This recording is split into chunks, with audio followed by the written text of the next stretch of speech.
Hello and welcome. This is Matthias 76. Together, we are decoding the deception here today in Revelation 13, just looking at one verse. And as I've been preparing for this, it is just astounding to me how much can be in just one verse. It really is amazing. We've got the thumbnail on the screen, just trying to encapsulate what the text that we have before us is speaking about. But let's jump into that text. We're going to do this a little bit differently tonight. I'm going to read it in the ESV, but then we're going to look at it in a different translation, and I'll tell you why. First, setting the stage, remember where we are. Revelation 13. The beast from the sea is the first 10 verses. That beast from the sea that represents civil and secular governance, the power bestowed upon civil and secular government, that beast system, by the dragon. The dragon summoned that beast from the sea. Looking here at the beast from the earth, this is the beast that is inside the church, the one that looks like a lamb but speaks like a dragon. It is a deceiver.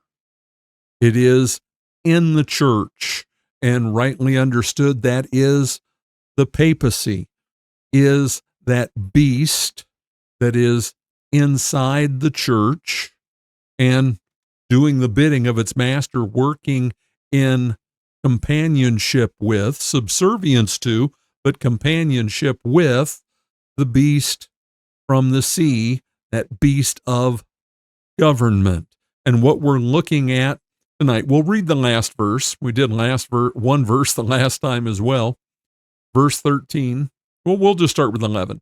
Then I saw another beast rising out of the earth. It had 2 horns like a lamb, and it spoke like a dragon. It exercises all the authority of the first beast. See how they go together? In its presence, on its behalf. And it makes the earth and its inhabitants worship the first beast, whose mortal wound was healed. Verse 13. It performs great signs, even making fire come down from heaven to earth in front of the people. This is our verse for this evening. And by the signs that it is allowed to work in the presence of the beast, it deceives those who dwell on the earth, telling them to make an image for the beast that was wounded by the sword and yet lived. So with this translation, and it's nothing terrible. I'm not going to go off on a rant about it, but it does have, I believe, some issues, and part of it is emphasis, where it starts. Sometimes translators make a decision to go with easy flow rather than textual accuracy. And there's nothing wrong with that, but it serves us well to take a look at the order in which John, led by the Holy Spirit, put things in the original. We're going to see that over here. This is verse 14, the starting of verse 14. It starts with, and he deceives. And he deceives those who dwell on the earth. And I'm just going to put up, this is our translation here for this evening. And he deceives those who dwell on the earth through the signs which are given to him to do on behalf of the beast, saying to those who dwell on the earth to make an image for the beast who has the wound from the sword and yet lived. The emphasis here is on deception. That is what he is doing. And the importance of the importance isn't the right word. The prominence of this theme of deception in the scriptures, especially as it pertains to the end times is of great importance. And we're going to take a look. Got a list here of all the places where this Greek root, the lemma is what it's called, is found in the New Testament. And we're not going to look at all of them because you can see it's over here on the right. Do you see this over here? You can see there are a whole bunch of them. There are a whole bunch of them. We can scroll and scroll and scroll and scroll. A whole lot of them in Revelation. But what I want to focus on first is this: when Jesus started talking about the end times. And rightly understood, Matthew 24 and 25, but especially 24, is basically the condensed version of the book of Revelation. And what is it he says? Matthew 24:4, and Jesus answered them, see that no one leads you astray. That's deceive. 24 verse 5, for many will come in my name, saying, I am the Christ, and they will lead many astray, and you will hear of wars and rumors of wars. See that you are not alarmed, for these must take place, but the end is not yet. For nation will rise against nation, but see that you're not deceived. That's the important part. Keep reading because I get interested in it. And many false prophets will arise and lead many astray. That's verse 11. Verse 24, as he's wrapping it up, for false Christs and false prophets will arise and perform great signs and wonders. What is our text talking about? So as to lead astray, there it is, if possible, even the elect. So when Jesus sat down at the end of his ministry and talked to his disciples about the end times, 4 times in that monologue, that discussion, he warns about being deceived, not allowing themselves to be deceived. And then as we come here, it deceives those who dwell on the earth. And with our translation, we've got that right at the front because that's where it falls in the text. And he deceives those who dwell on the earth. We've talked about it before. This phrase, those who dwell on the earth, that is always talking about unbelievers. And you think about it, they dwell on the earth. This world is their home. If you're an unbeliever, for us who are believers, citizens of heaven, just waiting for that home to be revealed, to be taken there, we are not dwelling on the earth. We often feel, man, this world is not my home. So he deceives those who dwell on the earth through the signs which are given to him to do on behalf of the beast being the first beast. Now, who gives him those signs? Who gives them? Is it the dragon? Most likely.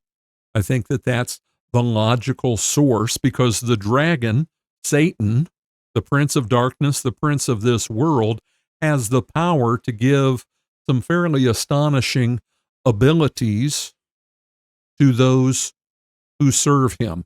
Think of Moses up against Pharaoh's magicians. They were able to do miraculous signs. We're dealing with the same kind of thing here, but as we get closer to the end, even more pronounced will be those signs. Talked about that in the last text, in the last verse, in our coverage of that, making fire come down from heaven. We talked about the whole UFOs and all the revelation about that is going on. It's the buzzword is disclosure.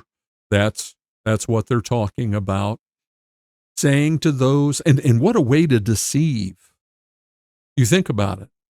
If there are little green men from Mars or whatever you want to pick, then the biblical truth of Genesis is all out the window. What a wonderful way to deceive. And it's frightening to think about how powerfully that card could be played. And if we go back to our thumbnail here, we've got the magician, right? Deception. Look at the things he's able to do. And we've got all of the people who dwell on the earth, those who dwell on the earth in a trance-like state, just doing what he says they should do. And it's building an image for the beast. Kind of took the statue of Nebuchadnezzar here. We'll get into that more, into the image of the beast and what all that means. And then we've got the seven-headed beast up here in the corner, kind of it all revolving around him, being done for him. Make an image for the beast that was wounded by the sword and yet lived. What exactly is that talking about? Wounded by the sword and yet lived. What beast was wounded by the sword and yet lived? With that seven-headed beast, the one head, and it all is an amalgamation of what we had in the book of Daniel, right? And there was the one fearsome, terrible beast that terrified Daniel. And when we've covered that, and I'll put the link in the video description below for our discussion of that beast when we studied the book of Daniel, rightly understood, that is Rome, that mighty kingdom that terrified Daniel. And think about Rome. You know, we think about Rome and we've got our set piece way that our minds process hearing the term Rome. Let's get into an eschatological mindset here. What did Rome do that none of the other kingdoms, fierce and awesome as they were, the Assyrians, the Greeks, the Babylonians, whoever you want to pick, the ones that are depicted there in Daniel, what did Rome accomplish that none of them accomplished? We're talking about spiritual warfare. When we think about these nations that rage against God's order of things, these nations that seize that divine power and claim it as their own. Go back and watch our videos on that first beast, the Hegelian dialectic, all of that stuff. That is what they are doing. What did Rome achieve that none of the rest of them did? Rome killed Jesus. Rome killed the Messiah. So, isn't it interesting that there is a beast that was wounded by the sword and yet lived? I put it this way. This is speaking of the Rome that never died. And the historians out there are going, oh, no, Matthias. Rome most certainly died, and you can give me the details, and I can give them to you as well. But Rome didn't really die. Rome went underground. It went underground in the Vatican, and it is my contention, and not just mine, but it is my contention that Rome exists in 3 city-states today. And let's just look at some architecture in those 3 city-states, and many people do not even know that they are city-states. The first one is Washington, D.C. Washington, D.C. is not part of the United States of America. It is a standalone city-state. Research it. Dig in. It's not even hard to find it. And you wonder, how in the world did I not learn that in high school, in college? Washington, D.C. is a standalone city-state, just like the Vatican. We all get that the Vatican is a city-state, little city in the middle of Rome, in the middle of Italy, that is its own country. It is a city-state. The United States, look at the architecture. What does that look like to you? What does it look like? We can go look at Rome And look at the architecture. I'm over here on the right. Look at Rome. Look at the United States.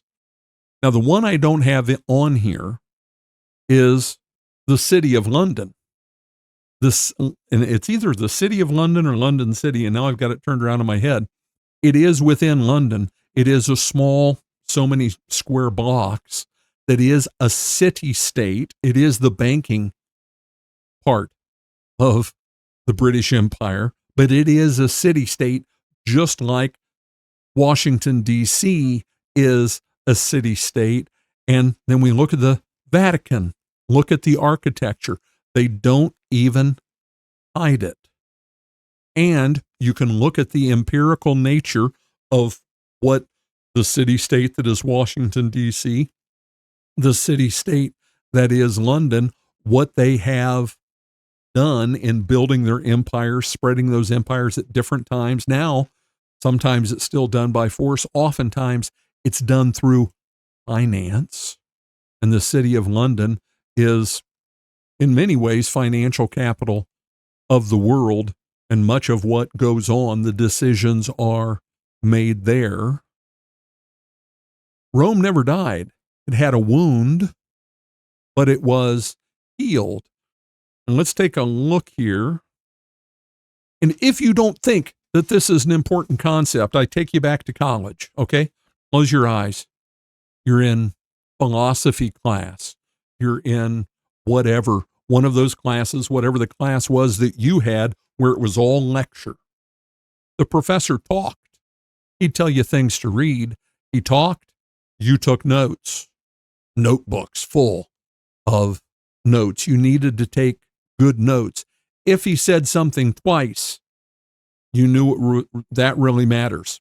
I would underline it and put out to the side a star. That means it's on the test. If he mentions it 3 times, you know it's an essay question on the test. Here in Revelation 13, one of its heads, and this is of that beast, the 7-headed beast, one of its heads seemed to have a mortal wound. It's the same phrasing, but its mortal wound was healed, and the whole earth marveled as they followed the beast.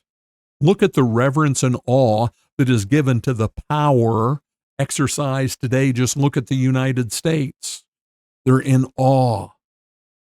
It's like Rome, and everyone's adoration and worship of everything that is Rome, that amazing empire. Revelation 13:12. It exercises all the authority of the first beast in its presence and makes the earth and its inhabitants worship the first beast whose mortal wound was healed. And in our text, verse 14, telling them to make an image for the beast that was wounded by the sword and yet lived.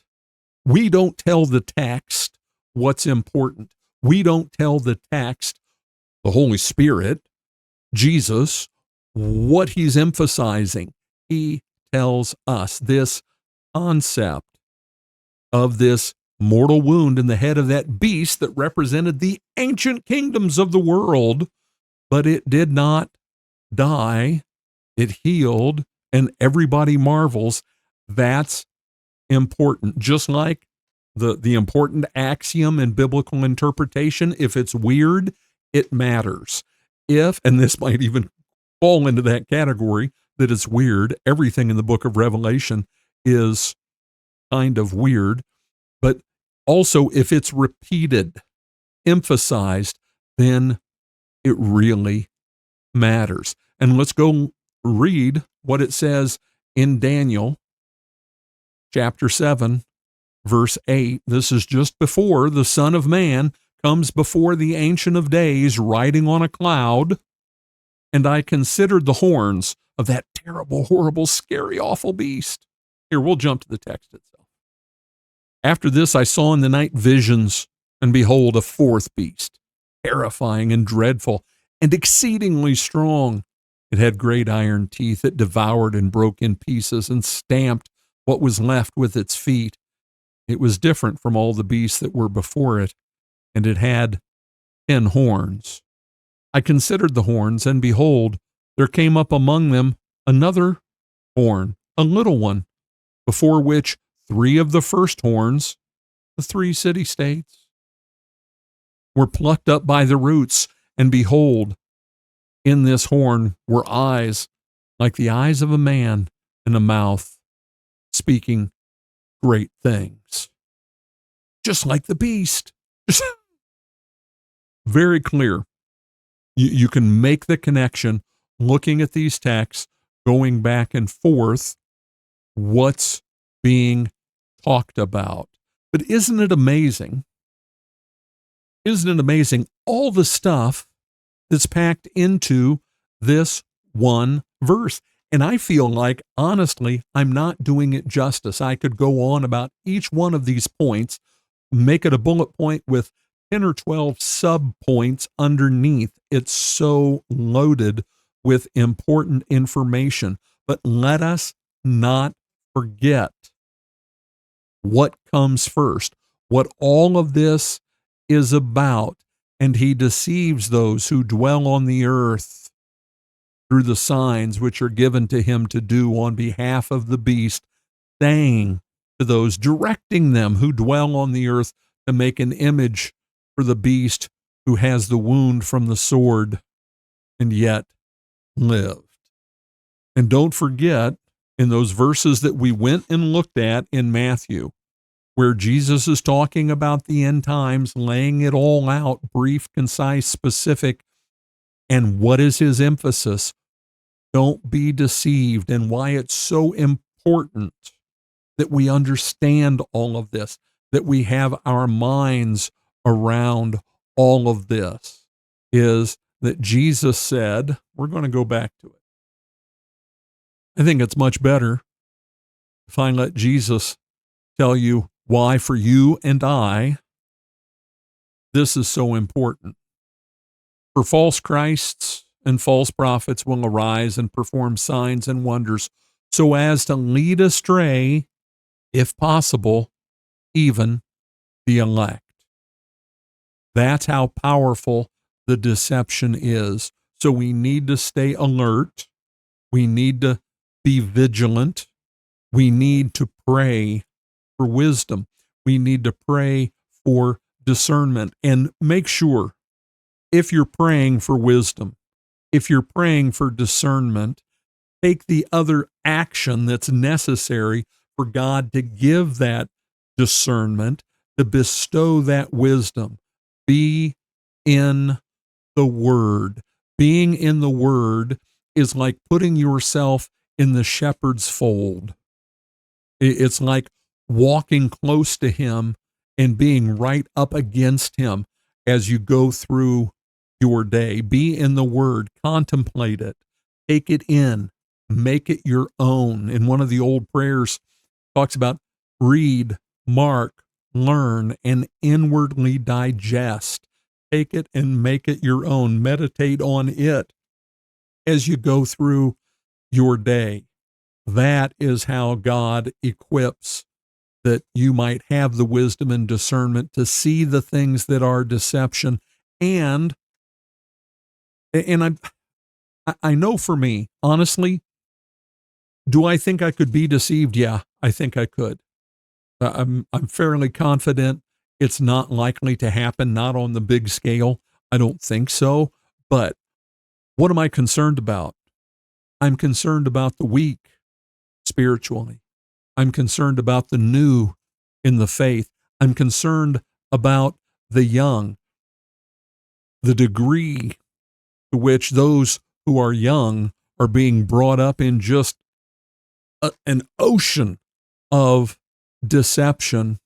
We need to be preparing them. We need to be equipping them. We need to be teaching them. We need to be bestowing upon them through God's word, allowing God to bestow on them the wisdom and discernment that they need, that they might not be led astray. Well, I thank you for joining us. I ask from the heart, do those things that help us get this word out there. Like this video, give it a thumbs up, share it with others, subscribe to this channel, and Share this on your social media. Go out to decodingthedeception.com. Check out all our teachings that are there under Bible teachings. Got so much information out there for you. This is Matthias 76. Together, we are decoding the deception. God bless and have a great day.